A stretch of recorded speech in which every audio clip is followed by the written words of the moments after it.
Un cordial saludo. Mi nombre es Alma Liliana López Marmolejo, soy médica deportóloga y el tema de hoy es la fisiología respiratoria. La parte básica la vemos rápidamente porque está en el otro video llamado Fisiología Humana.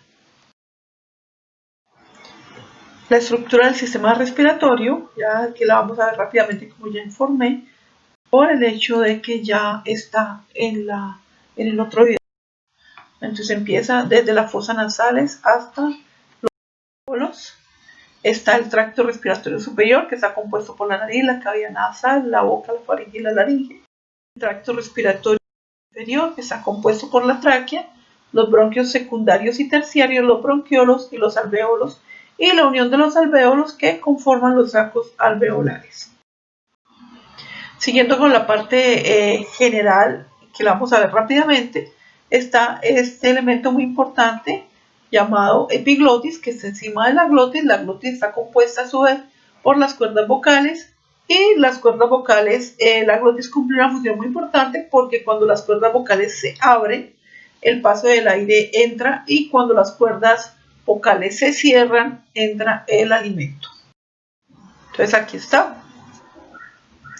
La epiglotis es el cartílago que está encima de las cuerdas vocales. Abajo están las cuerdas vocales, cuerda vocal izquierda, cuerda vocal derecha, y aquí con las cuerdas vocales cerradas está lo que conocemos como otros elementos de la estructura respiratoria, pues la tráquea, los bronquios, bronquio principal derecho, bronquio principal izquierdo, y aquí las subdivisiones ya de estos bronquios en bronquio primario, bronquio secundario, bronquio terciario. Como ustedes ven y ya saben, se van estrechando a medida que se van subdividiendo los bronquiolos, bronquiolo terminal y los alvéolos.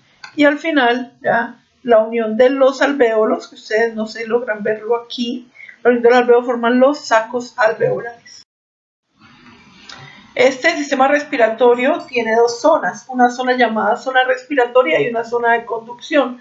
La zona respiratoria es para el intercambio de gases entre el aire y la sangre, y la zona de conducción se refiere a los conductos que llevan el aire hasta la zona respiratoria o que al contrario la sacan. Ok, entonces miren ustedes aquí esta zona y la zona de conducción, que son los elementos por los cuales llega el aire a la zona respiratoria. Entonces son las estructuras anatómicas para el paso del aire, como ya habíamos visto. ¿Ya? Entonces miren ustedes aquí, fácil, la zona de conducción, tráquea, bronquios, ¿ya? Bronquiolos, con todas sus subdivisiones. Ahora bien, la respiración cumple tres funciones distintas que vamos a separar por una cuestión pedagógica, pero que todas no se separan la una de la otra. Las tres funciones distintas son primero la ventilación o respiración, que es inspirar y expirar, ¿ya? O sea, entrar aire, sacar aire. Esa es la ventilación o respiración. Eso se hace con una segunda función, que es el intercambio de gases en dos sitios específicos, entre el aire y la sangre de los pulmones, o sea, entre el alvéolo y la red alvéolo capilar, y entre la sangre y otros tejidos del cuerpo cuando la sangre está oxigenada y es llevada hacia los otros tejidos. Y la tercera función es la utilización del oxígeno por los tejidos, lo que se conoce como respiración celular. Entonces aquí nosotros estamos viendo, ¿ya?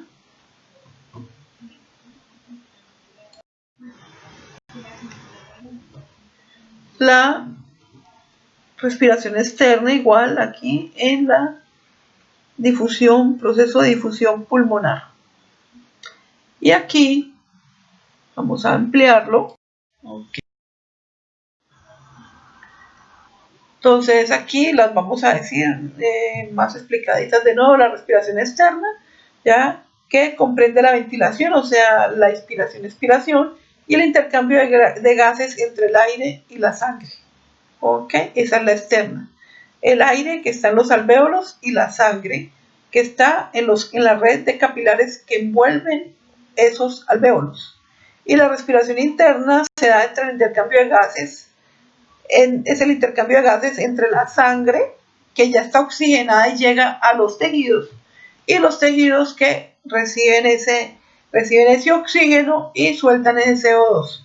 Y la utilización del oxígeno por los tejidos, que es la respiración celular. Esos son los dos tipos de respiración externa y respiración interna. Ya se los mostré ahora, pero aquí está más agrandado. Y aquí estaría la respiración externa y aquí estaría la respiración interna. Ahora, los alvéolos los alvéolos se constituyen en la estructura funcional más pequeña de los pulmones y son supremamente importantes. Es la unidad funcional más pequeña. Allí se realiza el intercambio de gases a nivel de la membrana alveolo-capilar. Son aproximadamente 300 millones de alvéolos y son muy pequeños, tan pequeños como 0.25 a 0.50 milímetros de diámetro. La superficie para la difusión de gases es grande, 60-80 metros cuadrados, y eso es como hablar de una superficie de un apartamento. Un apartamento no muy pequeño, porque 60-80 metros cuadrados, un apartamento de cierto tamaño. Existen dos tipos de células alveolares, se llaman células alveolares tipo 1 y células alveolares tipo 2. Esas células alveolares reciben el nombre de neumocitos, neumo de pulmón, cito de célula. Entonces, neumocitos tipo 1 y neumocitos tipo 2. Aquí está toda la estructura del sistema respiratorio, donde se realiza el intercambio, ya donde está la difusión alveolar.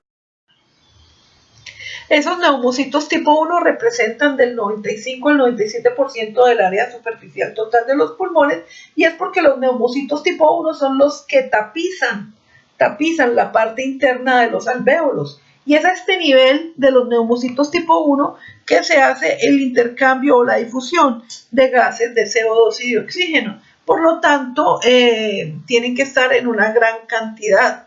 Son muy delgados. Esa es la otra característica. Y el lugar donde las membranas alveolares de las células alveolares tipo 1 se funden con las células endoteliales de los capilares tiene una distancia de difusión entre la sangre y el aire menor de 0.3 micrómetros, o sea, extremadamente delgada, precisamente para que se pueda hacer ese proceso de difusión.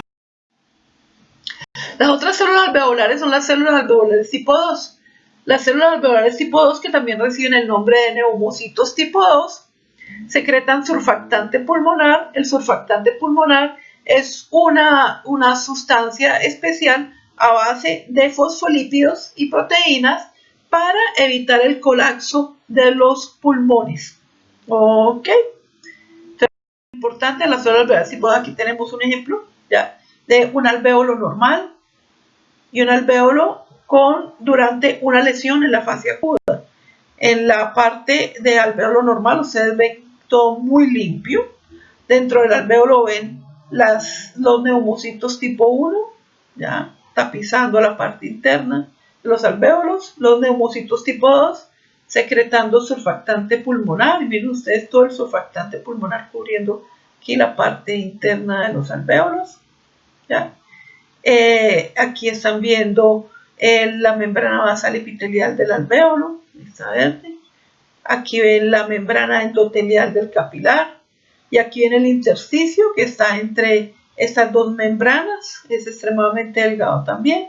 Aquí están las células endoteliales de los capilares, y aquí están los glóbulos rojos pasando uno a uno, porque los capilares son muy estrechos, entonces pasan uno a uno y se demoran 0.75 segundos ahí en captando la mayor cantidad posible de oxígeno. Ok. Aquí dentro del intersticio vemos un fibroblasto ahí tranquilo.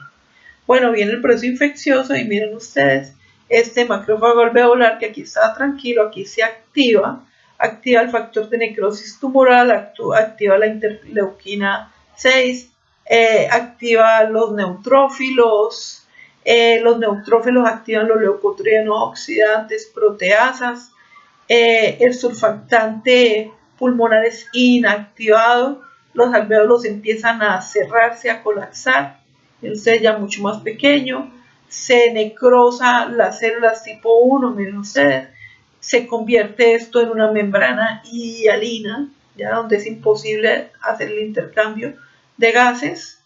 Este neutrófilo migra hacia el intersticio, migra hacia los capilares, ¿ya?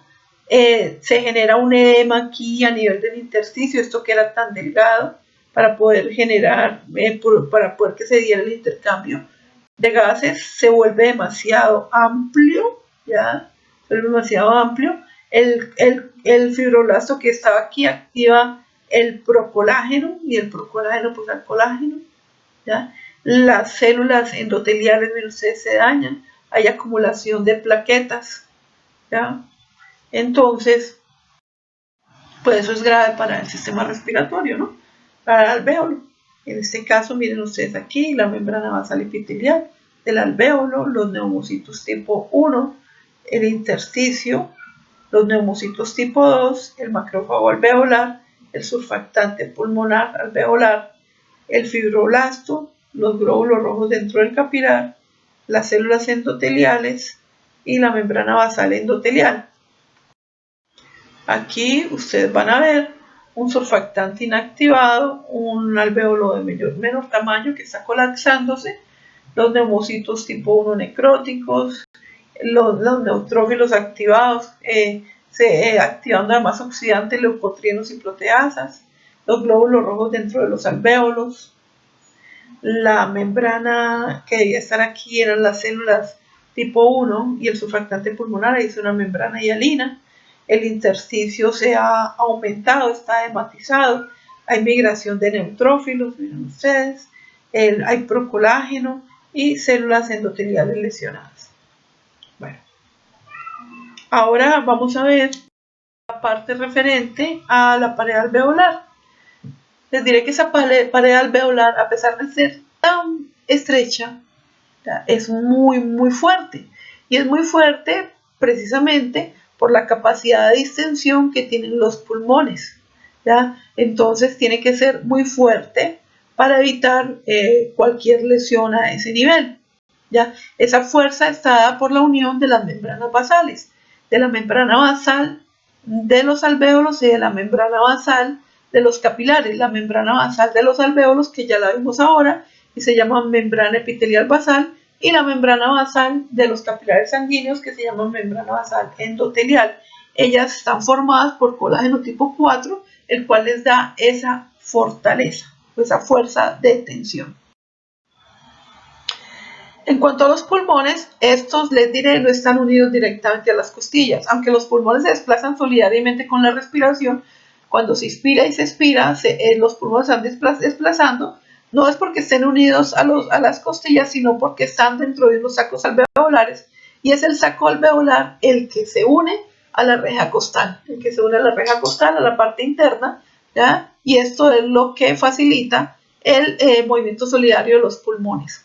Se habla de dos pleuras, la pleura que está unida hacia la reja costal, que es la pleura parietal, y la pleura que envuelve el pulmón, que se llama pleura visceral. Entre esas pleuras parietal y visceral hay un líquido llamado líquido pleural que evita el roce y el dolor cuando esos pulmones están en movimiento. Un músculo muy importante dentro del sistema respiratorio es el diafragma. De por sí es el principal músculo del sistema, principal músculo de la inspiración, ¿ya? Es un músculo estriado con forma de cúpula hacia arriba, que divide en dos partes el tronco, en la parte superior y en la parte inferior. Pues en la parte inferior está la cavidad abdominopélvica, que contiene todos los órganos que ustedes conocen: hígado, páncreas, sistema digestivo, vaso, sistema genitourinario y otros órganos. Y por encima del diafragma está la cavidad torácica, también con los órganos que ustedes también. Mecánica de la respiración. El aire se mueve del interior al exterior o del exterior al interior. Eso es algo constante. Inspiro, expiro, inspiro, expiro, ¿ya? Y son esas diferencias de las presiones generadas por los cambios en los volúmenes pulmonares lo que genera que el aire entre o que el aire salga, ¿ya? O sea, hay una diferencia de presiones o gradiente de presión que es el que genera la movilización de aires. Esa ventilación está influenciada por tres propiedades físicas muy importantes de los pulmones que veremos a continuación: distensibilidad, elasticidad y tensión superficial. Los pulmones tienen una gran capacidad de expansión, lo que se llama compliance pulmonar, ¿verdad? Y se pueden expandir o se expanden en función de la presión, ¿ya? Esta en algún momento o por alguna enfermedad o patología, esta capacidad de sensibilidad se puede ver comprometida, o sea, que exista un factor que restringe, o sea, un factor restrictivo que limite esa distensibilidad, ¿ya? Y existan factores que induzcan a una resistencia a esa expansión.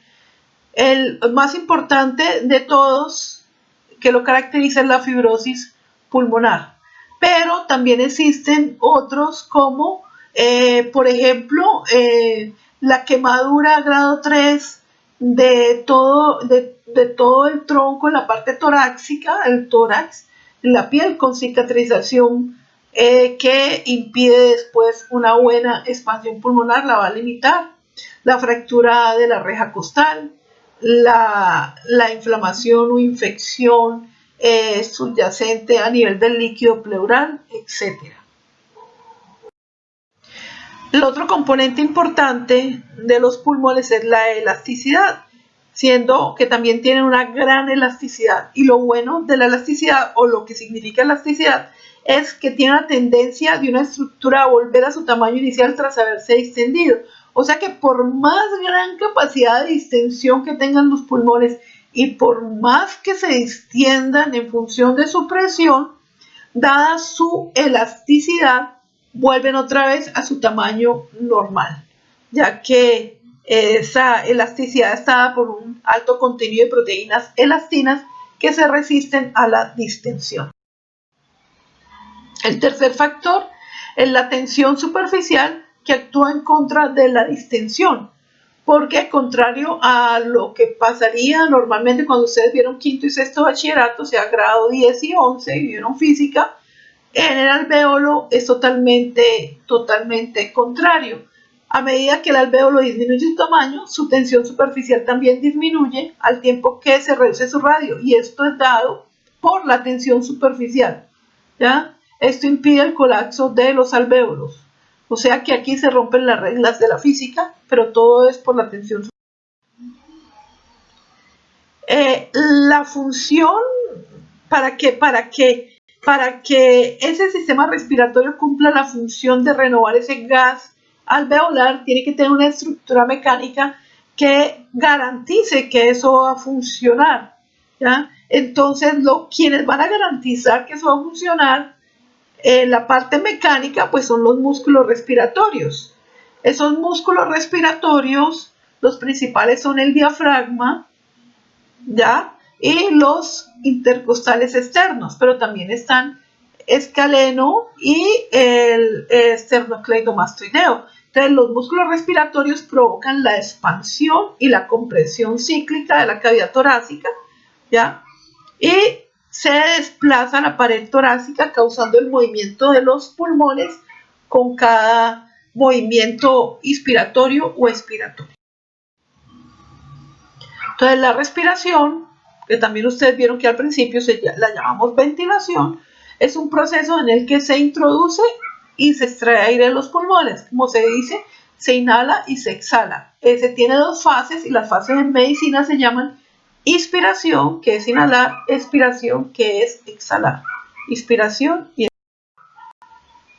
la inspiración, al contrario de la expiración, es un proceso activo. Para usted poder llevar aire dentro de sus pulmones, tiene que activar sus músculos respiratorios, principalmente, como dijimos ahora, el diafragma y los músculos intercostales externos, ¿ya?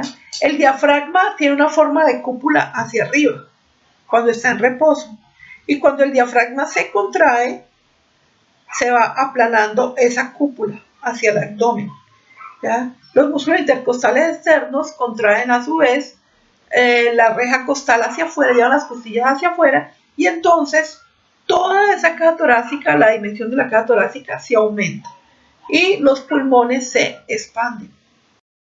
Entonces, miren ustedes, el proceso inspiratorio, el diafragma se aplana hacia abajo, miren ustedes, se aplanan hacia el abdomen, y las rejas, los músculos de la reja intercostal, los músculos intercostales externos se contraen y expanden, también aumentan el tamaño de esa dimensión de la caja torácica. Por lo tanto, el aire que había aquí en una cantidad, en un espacio X, ya es llevado a un espacio mucho mayor, porque está por la ampliación de la caja torácica. Por lo tanto, habrá una menor presión del aire aquí con respecto a la presión atmosférica, a la presión del aire afuera, y el aire se precipitará a través de la nariz hacia el tórax para tratar de igualar presiones. Aquí se aumentan las dimensiones de la caja torácica, se expanden los pulmones, el aire del interior tiene más espacio que llenar, la presión dentro de los pulmones se reduce, la presión intrapulmonar es menor a la presión del aire fuera del cuerpo y el aire se precipita hacia los pulmones. En el momento que se precipitan, se genera, para que se dé eso, se genera una disminución en la reducción de la presión intrapulmonar de aproximadamente 3 milímetros de mercurio. Pero miren ustedes, si la persona está en un esfuerzo respiratorio máximo, esa presión intrapulmonar puede reducirse entre 80 y 100 milímetros de mercurio, lo cual es una diferencia bastante grande.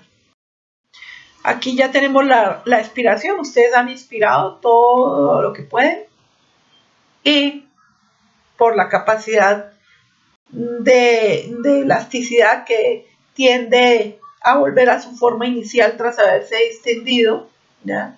Y por la relajación de los músculos respiratorios, en este caso inspiratorios, ¿ya? Y por la relajación del diafragma que vuelve a cúpula, entonces ya el aire ya tiene que empezar a salir y vamos a ver. Miren ustedes aquí, en el proceso de la expiración, el diafragma vuelve otra vez a su forma de cúpula hacia arriba, los músculos intercostales externos se relajan, entonces las costillas vuelven otra vez a su posición, el tórax vuelve otra vez a su tamaño normal de reposo y todo el aire que aquí había en una superficie mayor se comprime en una superficie menor, por lo tanto aquí habrá una mayor presión de aire comparado con la parte externa y el aire sale sin mayor esfuerzo, ¿ya?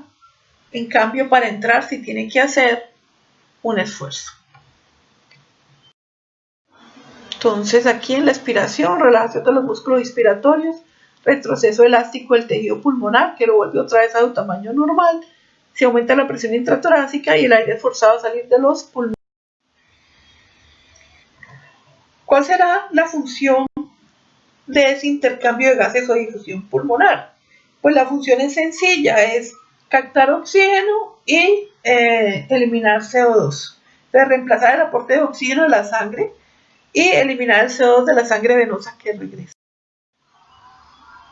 Para que esa difusión se dé, se requiere que el aire lleve oxígeno hacia los pulmones y la sangre reciba oxígeno y elimine el CO2. Esto se da a través, ya lo vimos nosotros ahora, de la ventilación pulmonar que lleva aire a los pulmones y de la difusión pulmonar que intercambia esos gases.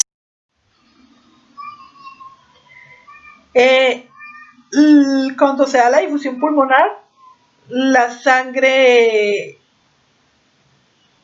antes de que se dé la difusión pulmonar, la sangre que está sin oxígeno llega al lado derecho del pulmón, específicamente a la aurícula derecha a través de las venas cavas. Ya estando en la aurícula derecha pasa al ventrículo derecho En el ventrículo derecho está la arteria pulmonar o tronco de la arteria pulmonar y sale a través de esa arteria pulmonar a las arterias pulmonares izquierda y derecha y de allí a los pulmones para que sea reoxigenado, ¿ya? Los capilares pulmonares están formando una red capilar alrededor de los sacos alveolares y es allí donde se está dando esa difusión pulmonar.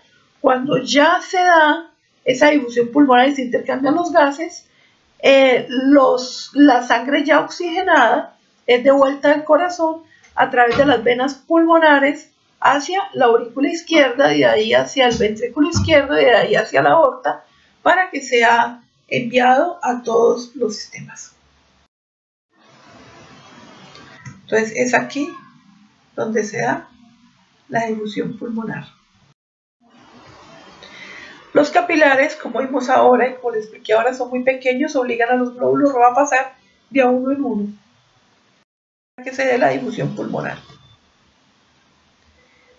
El aire ya entra y sale, entra con oxígeno y sale con CO2. Miren ustedes aquí. Y esto se está dando, ya, esta entrada de oxígeno a los capilares y salida de CO2 hacia los alvéolos, se está dando por diferencia de presión. Se dan a nivel además de la membrana respiratoria que recibe el nombre de membrana alveolar o membrana alveolo-capilar, precisamente porque está conformado por las membranas del alvéolo y el capilar. Entonces el intercambio de gases se da entre el aire en los alvéolos y la sangre en los capilares a través de esa membrana alveolar o alvéolo-capilar. Se compone de la pared alveolar y la pared capilar, y la pared alveolar, volvamos a repetir que no está de más, la pared basal epitelial alveolar, y en la pared capilar la pared basal endotelial capilar. Y las membranas subyacentes, como por ejemplo el intersticio que está entre ellos. Es muy delgada, aproximadamente de 0.5 a 4 micrómetros. Y aquí está la membrana alvéolo capilar entre estas estructuras, conformada por estas estructuras. Les diré que el aire que respiramos es una mezcla de gases. Principalmente oxígeno, nitrógeno y CO2 componen el aire atmosférico, ¿ya? Esa mezcla de gases, cada gas está ejerciendo una determinada presión proporcional a su concentración en la mezcla de gases. O sea, del total de la mezcla de gases, entre la suma de esos gases, cada uno ejerce una presión parcial dependiendo de la cantidad que ocupen ellos en ese aire atmosférico. Entonces, las presiones individuales de cada gas en una mezcla de gases se llaman presiones parciales. Por lo tanto, podemos hablar de presión parcial de oxígeno, presión parcial de nitrógeno, presión parcial de CO2. Y tenemos la composición del aire en su mayor cantidad: nitrógeno un 79.04%, el oxígeno 20.93% y el dióxido de carbono 0.03%. Esa presión atmosférica a nivel del mar, o lo que es lo mismo presión barométrica, es de aproximadamente 760 milímetros de mercurio, y es muy importante conocer ese valor. Es muy importante conocer ese valor porque generalmente se considera como la presión total de la presión atmosférica o su 100%. Entonces el 100% serían esos 760 milímetros de mercurio. Pero recuerden ustedes que está conformada por diferentes gases en diferentes cantidades que generan determinada presión parcial en esa presión total atmosférica. Entonces, de acuerdo a eso podemos ver que la presión parcial de los gases del nitrógeno es de 600.7 milímetros de mercurio, el de oxígeno 159 y el de CO2 0.3 milímetros de mercurio. Para entender un poco más esto de las presiones parciales tenemos que conocer dos leyes que las vamos a ver muy por encima: la ley de Dalton y la ley de Henry. La ley de Dalton refiere que la presión total de una mezcla de gases es la suma total de las presiones parciales de los gases individuales de la mezcla. O sea que la presión total de la mezcla de gases y la presión atmosférica sería la suma de la presión parcial de oxígeno, de la presión parcial de nitrógeno, de la presión parcial de CO2. Y la ley de Henry, en resumen, refiere que los gases se disuelven en los líquidos en proporción a sus presiones parciales. Pero esto es muy importante porque depende de un factor que todavía hemos hablado que se llama solubilidad. Entonces, esos gases se disuelven, pero dependiendo de la solubilidad en fluidos específicos. Y por fortuna, la solubilidad de un gas es relativamente constante. También esta también depende de la temperatura. Otra cosa que tienen que tener en cuenta y que hemos estado hablando todo el tiempo de diferencia de presiones es que el factor más crítico para el intercambio de gases entre los alvéolos y la sangre es el gradiente de presión entre los gases en las dos áreas, en el alvéolo y en el capilar sanguíneo. Es esa diferencia de presión la que hace que esos gases se muevan. Entonces miren ustedes aquí, este es el alvéolo, ¿ya? Y este es el capilar. Aquí está la arteria pulmonar, que es la que lleva la sangre desoxigenada, porque la arteria es la única arteria del organismo que cumple función de vena. Y esta es la vena pulmonar, que lleva ya la sangre oxigenada, porque la vena pulmonar es la única vena que cumple función de arteria. Entonces aquí, en este capilar pulmonar, tenemos una presión de CO2 de 45 versus en el alvéolo que está en 40. Entonces, por diferencia de presiones, sale el CO2 hacia el alvéolo. Y aquí tenemos el oxígeno con una presión de 40 milímetros de mercurio y aquí dentro del alvéolo de 104 milímetros de mercurio, por lo que por diferencia de presiones el oxígeno ingresa. ¿Okay?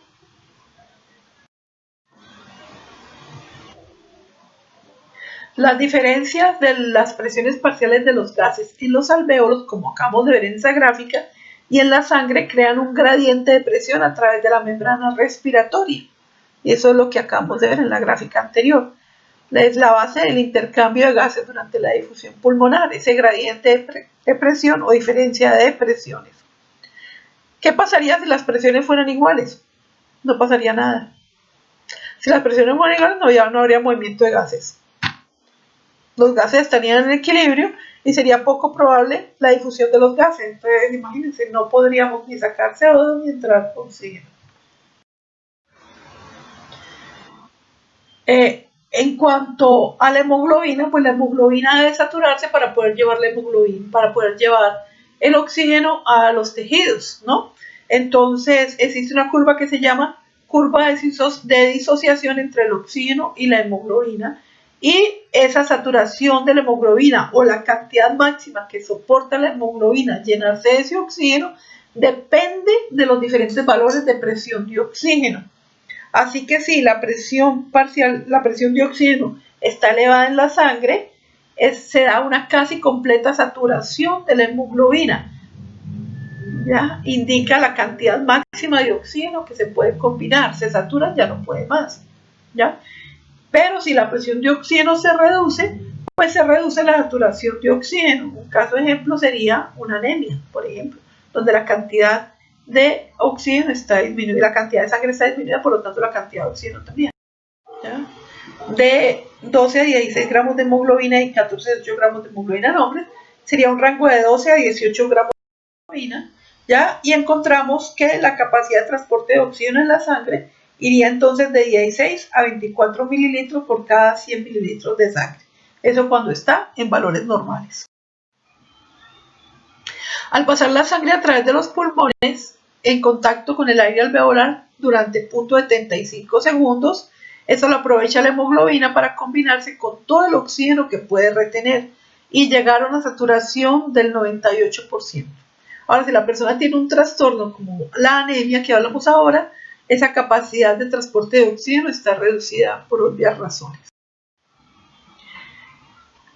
Tenemos que hablar también del transporte del CO2 o dióxido de carbono, porque el CO2 también depende de la sangre para su transporte, ya que el CO2 lo liberan las células después de haber utilizado el oxígeno, liberan CO2 como desecho y es transportado en la sangre de tres formas. o disuelto en el plasma, o como iones de bicarbonato, o combinado con la hemoglobina. Cuando se combina con la hemoglobina lo conocemos como carboxihemoglobina. En las referencias bibliográficas tenemos más libros investigados, pero están los básicos, como el de Stuart y Laffotte de Fisiología Humana, el de Wilmer y Costil, que es de Fisiología del Esfuerzo y el Deporte, y el de Gannon, Fisiología Médica de la 25 edición. Bueno, hasta una próxima oportunidad. Gracias.